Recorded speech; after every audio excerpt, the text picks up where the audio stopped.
Maybe neither of the two. And the reason I say this because President Trump apparently wants to get out of the war, even if there is no settlement. And tonight he's going to, speak to the nation, and that's the first time he'll be making a national address. And the market is rife with the speculation that the war is going to come to an end. Irani officials, including the president and the foreign ministers, have acknowledged the efforts being made by other countries such as Pakistan, Saudi Arabia, Turkey, and Egypt. And China has also supported, so that the idea that there will be a protracted conflict probably uh, is not supported by the fact that neither Iran nor the United States can afford such a long conflict. Of course, some say that Iran has done well, has shown resilience, no doubt about it. But resilience, I doubt if it can be translated into a very long conflict, which Iran, no doubt, has faced the United States with courage, but courage, to be very frank, can only take you that far. There are practical realities of the world. And of course, President Trump, I think he was kind of, I mean, he is very much his own man, but he was also uh, kind of pushed into this conflict by Israel and also some of his aides. Lately, he has tried to pass the buck to some of his associates that, they told me so. Pete said this, and Mario said this, and so on, kind of indicating that he is not really, for a long war. And most importantly, President Trump has shown by his record that the thing that he cares the most is the economy and the markets. More than anything else, China, US, Saudi Arabia, Pakistan, to be in the bigger scheme of things, what really matters to Trump is how the markets are behaving. And the reason is simple. If there is a rise in the bond yields, which we have seen, and the markets have lost trillions, then the bond yields hurt the mortgage rates in the US. And the mortgage rates in the US, if they go up, no president can afford that because it hurts the American people. It hurts the American middle class. And that, I think the many analysts here, especially in our part of the world, when they talk about the strategic designs and all the what the Israel wants to do and so on, I think tend to ignore and underplay the importance of the US economy and what it means to the President of the United States. So he is someone who mocks other foreign leaders, who makes fun of them. He told, for example, UK that, okay, get your own oil, that's, I'm not going to worry about it, go and, stuff like that. So he can say whatever he wants, and no doubt his behavior is very hard to predict. But one thing we can be very sure of, that he is very, very sensitive if the markets react adversely to his actions. And that we saw when the tariff wars escalated, when the markets reacted very negatively, he quickly, backtracked and went for concessions to China, which he said he will never do that. So I think it could be a messy end. For example, he uh, declares victory unilaterally and withdraws. He says, "Okay, the war has come to an end. We have won." Iran might still kind of continue some actions, but even then, the justification for those actions will kind of no longer exist. For example, Iran's retaliation against the American bases in the neighboring countries. If those attacks stop, the Iran will not have any reason to basically attack those bases, and a very major source of escalation in the conflict will disappear. So it will be, yeah, you can say that strategically it will be a defeat for the United States, but that is rather an academic point because they will say they have won, but they wanted, the deal on the nuclear aspect. Of course, they're not going to get it, not in the foreseeable future. They wanted the Iran to basically, submit to their will. They were expecting there will be some sort of, uh, you know, reaction and a mass uprising in Iran, which will lead to a regime change that clearly has not happened, is not going to happen. In fact, it has galvanized the Iranian people against the threat. So all those objectives, have not materialized. It clearly shows that there was a very optimist view of when they went into the war, and that it has not played as they thought it would. Also, it has shown the vulnerability of the American government or the United States as a superpower, that their bases were supposed to protect those Gulf countries. Instead, they became a liability and a security risk. So on all those counts, they have failed. I think they recognize that. So it is probably at this point of time convenient for President Trump to declare victory and get out of the war. I think it moves like both a combination of strategy and confusion. Okay, let's mobilize the troops. Let's do this so that Iran can be intimidated by the prospect of landing of troops in Kyrgyz Island, for example. But a few thousand troops, they're not enough to hold anything. I think they should know it better that Iran is a country, is a population which is equal the size of Afghanistan and Iraq combined. Its area is bigger than the area of these two countries combined. So it is not Afghanistan or Iraq. And plus, it has a country which is also happens to be the largest hydrocarbon power in the world, which means that taken oil and gas combined, Iran's reserves are the largest in the world.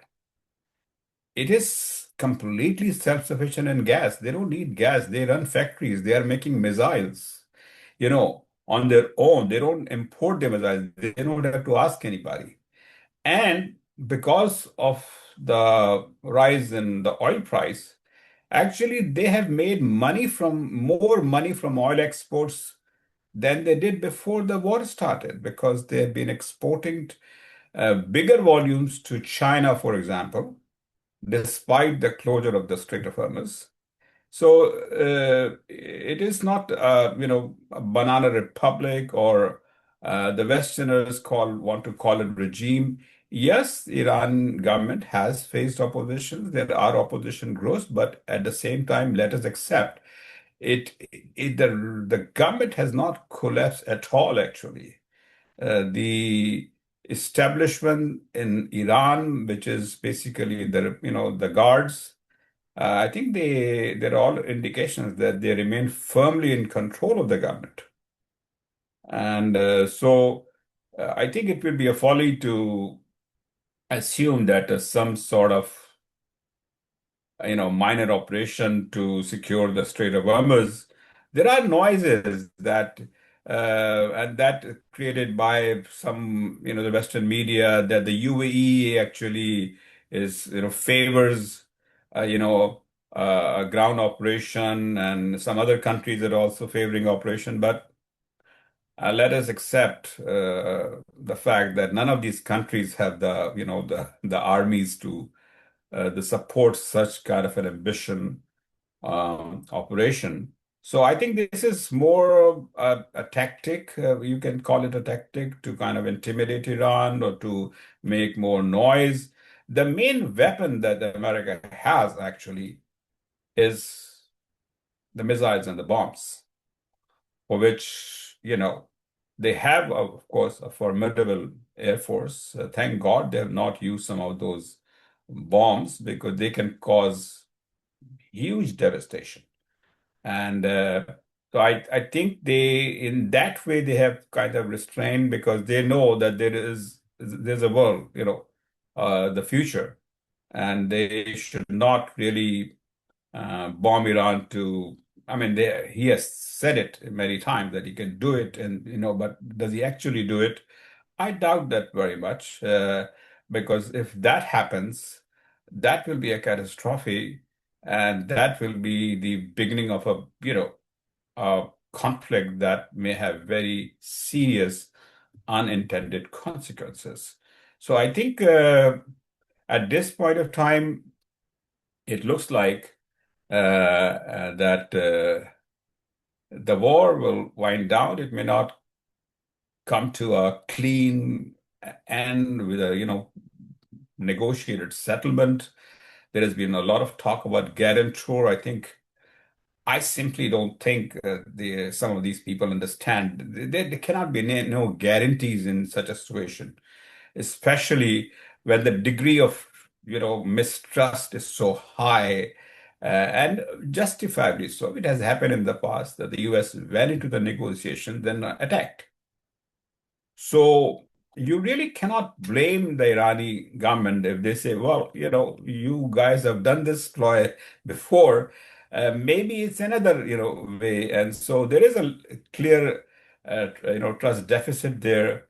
And although there is a lot of, you know, um, I would say, jubilation in Pakistan on the role Pakistan has played, and Pakistan has played an excellent role, no doubt about it.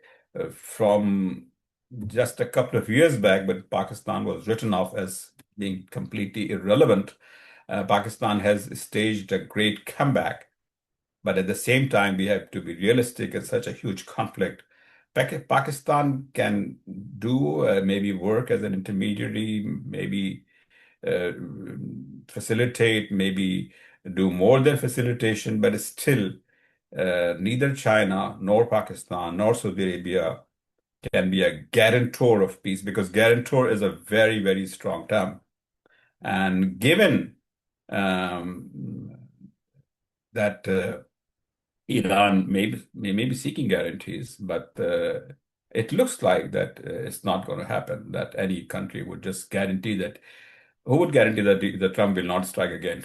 I mean, you have to you have to be realistic of what you're dealing with.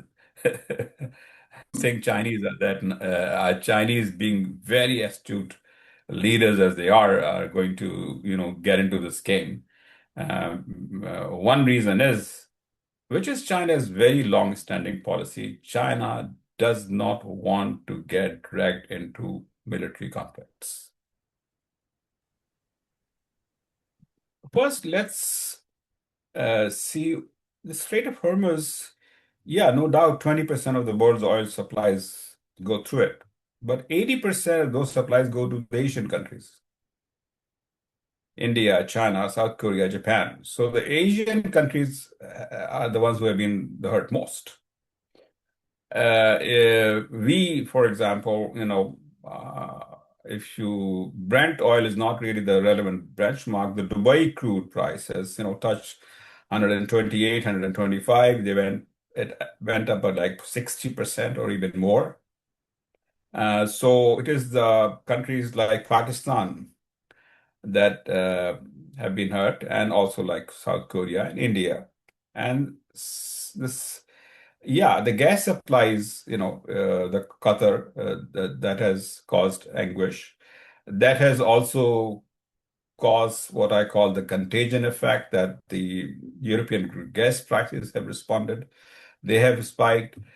So, and then overall, of course, because of when the, prices rise, there is almost, like the snowball effect.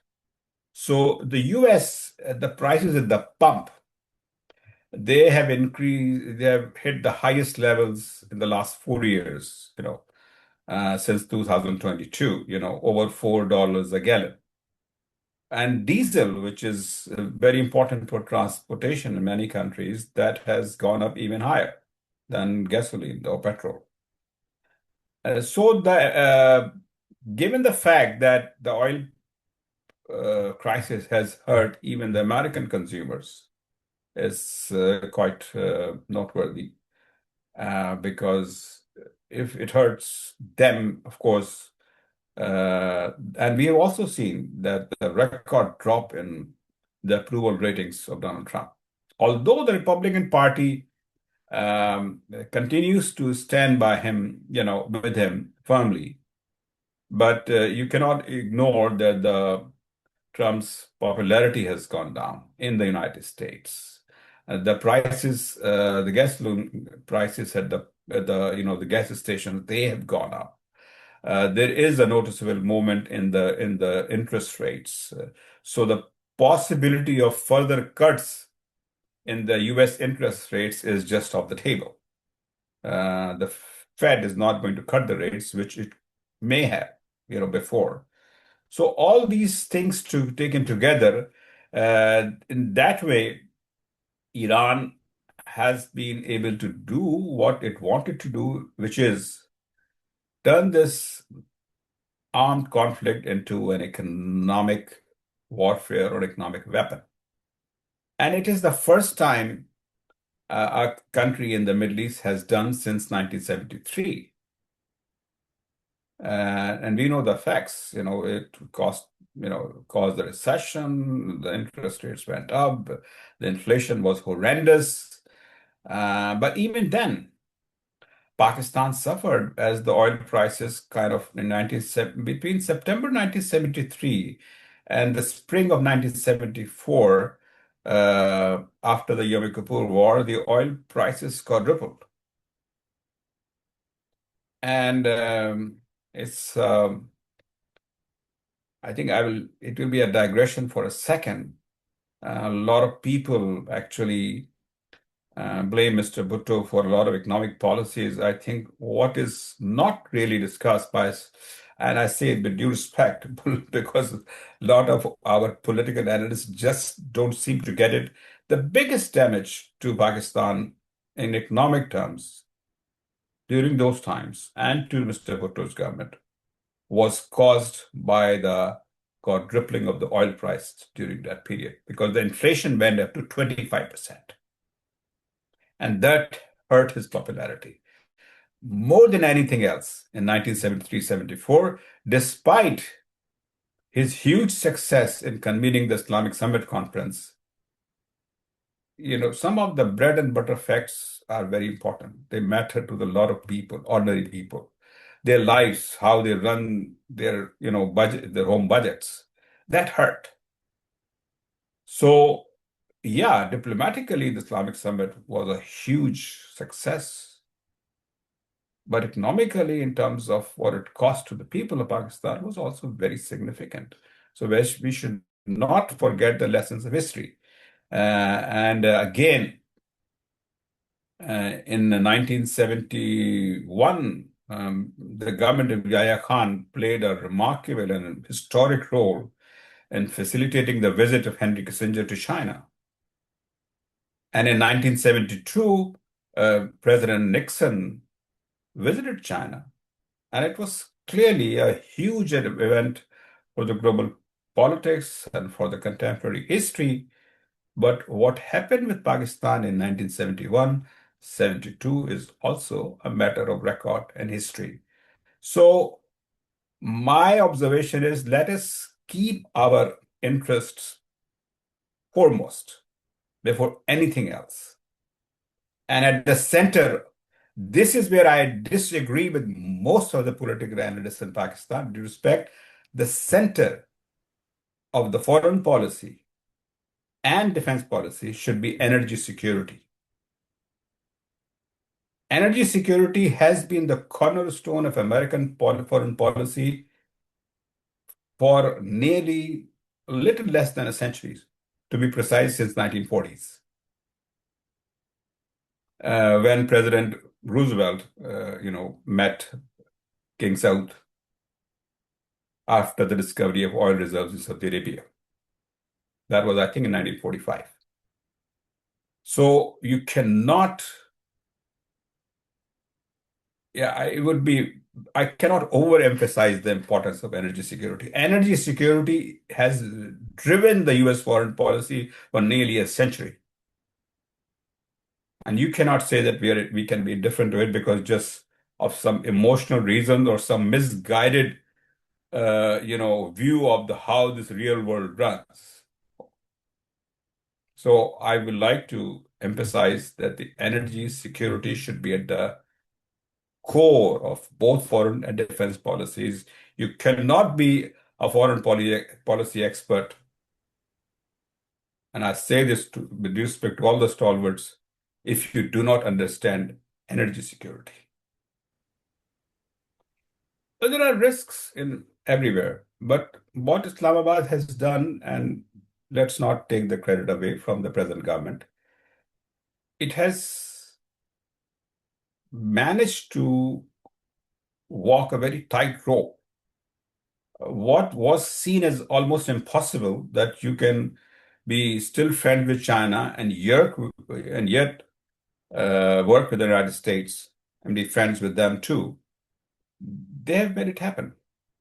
Uh, I will not in any way take the credit from them. That is to be commended, and that is a very, very indeed a significant, diplomatic achievement. But the question is, uh, how far can we go? I think the Islamabad understands its limitations. It can facilitate. It can, try to counsel, calm, say, okay, the war must end, and so on and so forth. But at the same time, I don't think the people in Islamabad are that naive that they will go into the game of taking sides. They know it's a very dangerous, risky business. That's why their main, I think, emphasis has been to communicate, and maintain very close contacts with all the parties concerned, with all the powers concerned, so that Islamabad position remain clear that Islamabad stands for peace and it doesn't want to see an escalation in the conflict, and it would like to, see that the warring parties come to some sort of an agreement to end the conflict. So I think Islamabad has so far played its cards quite well.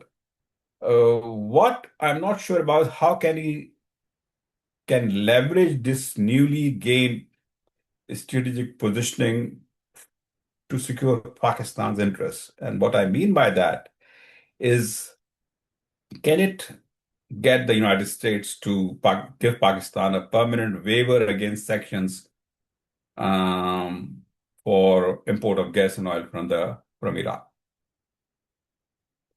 If it can get that permanent waiver, there is a temporary waiver. Uh, um, from the United States, that, okay, the countries can import oil from Iran, but that's temporary. Given what role Pakistan has played, and the Americans seem to be very happy with it, can Pakistan get a permanent waiver? Say this is vital for our economy, this is vital for our national security. Just imagine if we can get diesel from Iran at a concessional price. It will bring down the prices in Pakistan. It will contain the inflation. At one level, for a segment of Iranian population, the petrol price is 8 rupees a liter. Okay, I'm not going to ask for 8 rupees a liter, but even if we can get 150 rupees a liter, I would go for it. So I think that focus on our energy security is important. Oh, there is a lot of talk, loose talk, I would say, that, oh, after Iran, Pakistan will be next, and so on and so forth. I think, uh, these people don't understand, I think, a couple of things. One, Pakistan, Allah ka shukr, is a nuclear power. Nuclear power with a lot of teeth, by which I mean missiles. It can strike at the countries with nuclear power. Number two, Pakistan, unlike Iran, has never advocated the use of militancy or armed conflict in the Middle East. Iran has. And we can be emotional about it, we can be ideological about it, but the ties, Iranian ties with Hezbollah is not a secret. Now, and they don't make any, secret about it. They say this is an article of faith for their government and for the country. I won't comment on it, but Pakistan has followed a very different policy. Pakistan has maintained excellent relations with all the Arab countries, has not taken sides. So the argument that next is Iran, and therefore Pakistan should do this and should that, I think is risky, is brinkmanship for no reason. What Pakistan has done always, even going back long time back, even when Shah of Iran did not get on, easily with other Arab rulers. Shah of Iran thought of himself as, as a special person, and so on. And Pakistan even then played that balancing act, maintaining friendly relations with Saudi Arabia and other Arab countries, while also, maintaining very close relations with Iran. So for Pakistan, actually, it's nothing new. And on the end, on the other hand, Pakistan has a very clear strategic advantage. Iranian government does not trust any other Arab government, but it has maintained a very close working relationship with Pakistan. If I'm very frank, I will put it this way: Iran doesn't have a choice. It doesn't have any friends except Pakistan. So Pakistan, you should use it for its own advantage. And also, as far as the Americans are concerned in this region, Afghanistan is a very unstable spot. Iran is obviously very anti-American. American bases, they have not provided security to the Gulf countries, and Pakistan's stature in that regard has increased. So Pakistan, I think, should try to use this moment in history um, to its own advantage. And by the way, things can change. Thank God, things change very dramatically in the last couple of years in Pakistan's advantage. They can also change. Uh, and so we should try to extract the maximum benefit we can at this point of time.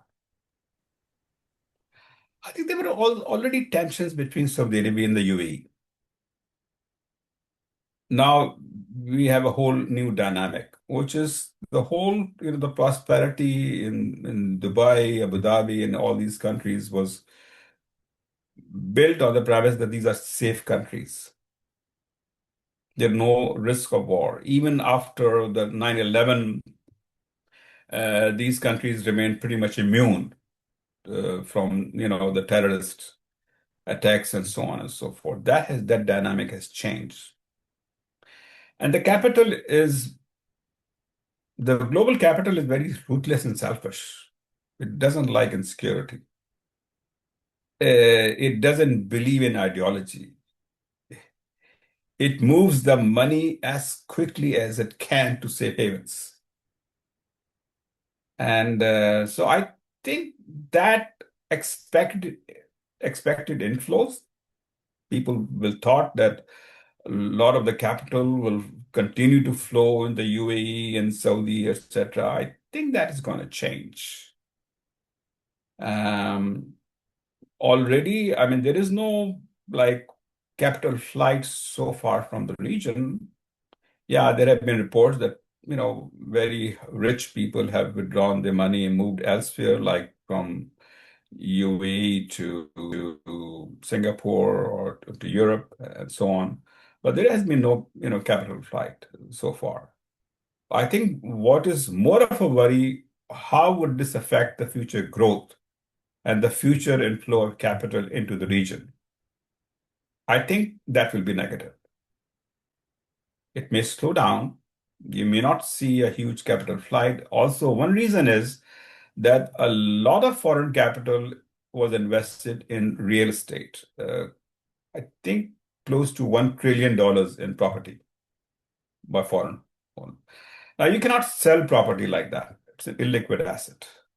But what could happen that the prices will fall, for example, in Dubai real estate. There are also already signs that, the is weakening. So some people over a period of time might like to say, okay, we may not want to have so much exposure to property in Dubai. We would sell it and, transfer some of the money because for most of these people, those are investments. And so they look upon it as an investment. If the prospects have dimmed, for example, for progress, then they will reallocate. So I think to that extent, it will affect how they reassess their view about the United States as the guarantor of security. That remains to be seen. Uh, it is a it is a complex situation. They do not trust Iran completely. They have been fearful of Iran. Now they thought the United States will provide security, which didn't happen. So they are really faced with a serious dilemma. Pakistan has, acted very smartly. It has sent its people, it reassures them of support. But Pakistan, I think, knows quite well that it should not get into any real serious physical conflict. That's I don't think that Pakistan wants that. Some people say, yeah, they will do anything to please. But remember, in the Yemen war, Pakistan did not send troops because they know very well that Pakistan, with its own economy, with its own political dynamic, should not get it involved into armed conflicts. Its foremost interest is actually in maintaining peace in the region rather than taking sides.